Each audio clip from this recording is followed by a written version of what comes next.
Cuaca panas dan mendadak hujan beberapa hari ini mempengaruhi harga jual cabai di pasar tradisional Kota Palembang.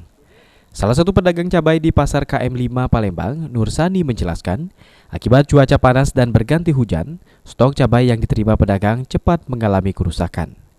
Pedagang terpaksa menyingkirkan cabai yang rusak dan menjual cabai yang segar.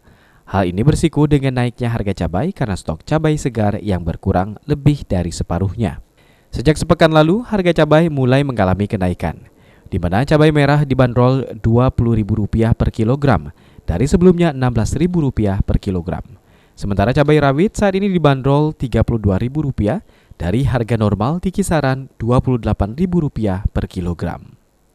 Cabai abang 20. 20. Dari biasanya? Dari biasanya 16, 15. Kalau cabai rawit?